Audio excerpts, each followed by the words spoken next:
Hey, Tina. Coach was saying that it was a very productive practice today, and a couple of the other players have said, hey, we've really gotten on the same page. In what aspects do you feel that to be true from today's practice? Just the energy that we have, just getting an understanding of the offense that she wants to run and just defensive schemes. I think that's really huge.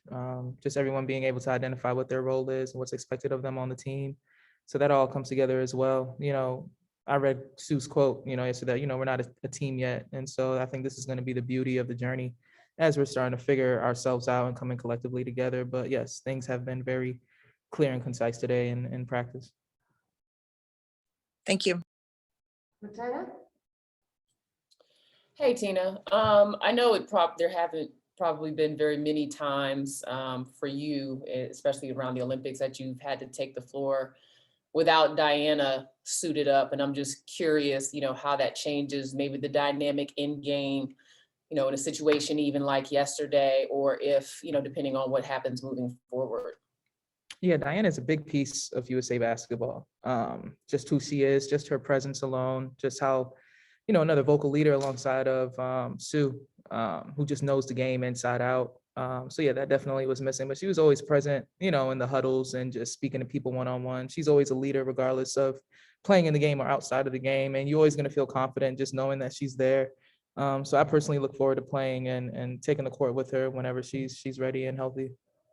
And just a quick follow-up, with there being so many young wings in particular on this team and not having Diana, it's like, the experience kind of takes a bit of a dive. So where do you think others can step up if the case is like if she's not available for the next game?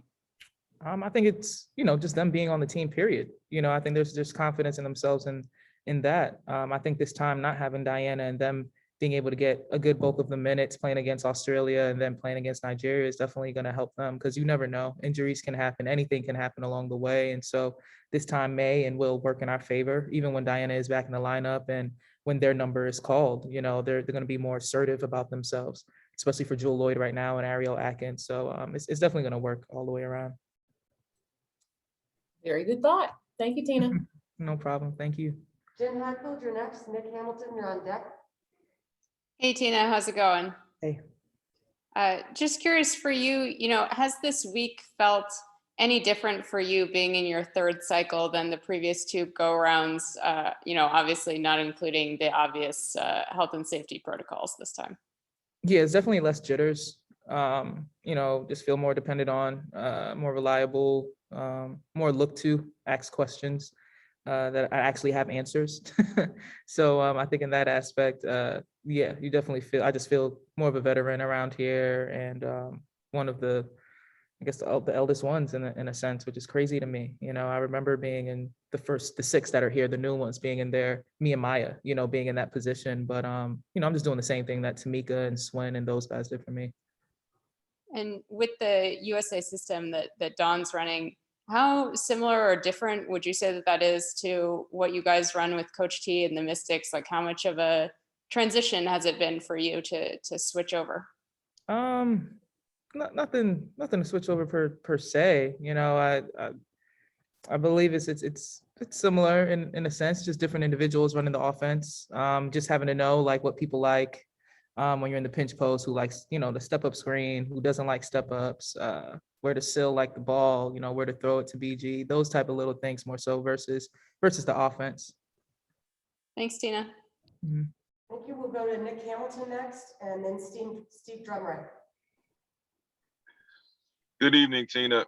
This team has talked about chemistry as well as defense. What would you like specifically to see this team defensively, how you would like them to perform? Just being aggressive, just communicating out there, just being on a string, helping one another, being able to trust one another. It's always key when you could tell when a team trusts one another, who's taking the most risk, who's going to be in help side and trusting their backside and all of that. So once we're able to collectively get all that down, I think we're going to be perfectly sound. And as far as chemistry goes, do you feel like when you all get to Tokyo, as far as just not on the court, but off the court, as far as just bonding with one another, that would also improve the chemistry on the court?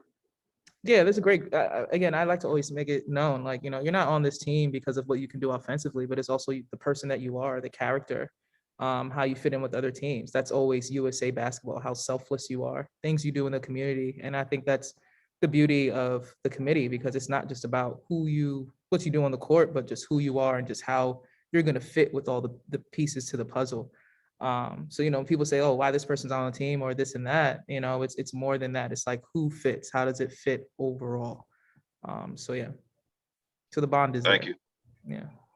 Steve Drumright, and then we'll close out with Teresa Walker.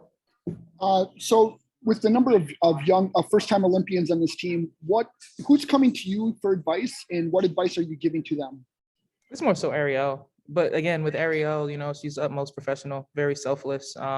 She's more so asking me questions on where she needs to be at what times, and I'm making sure she's filling out her safety protocol app and things of that nature. So yeah, it's mostly Ariel. Is there something about the Olympic experience, though? I know it's going to be a little bit different this time around because of the COVID protocols, but is there something about the Olympic experience that you're telling her about? I think we're just going to be more collectively together. We're not that much as mixed in with the men as I've been privy to in the past due to COVID, but just probably going to be bonding more so all the way together, but nothing as steep as that. Tina, to kind of follow up on that, Teresa Walker with the Associated Press, do you have anything planned for, downtimes when you're in Japan? You're not going to be able to go to a different venue. There won't be any fans. Do you bring books? Do you bring a game? How do you try to fill some of that time when you're not with teammates? I'm big on podcasts and books. I grew up as an only child, so I'm used to, being amongst myself. So this won't be an adjustment for me, really. We do have a suite where we're always able to come together and play cards. Everyone's saying like, oh, I have Phase 10 or Skippo or Uno. So I'm pretty sure Spades, I'm pretty sure we're going to get games going, a little tournament with cards going as well. But it will all be good. It'll be a great experience.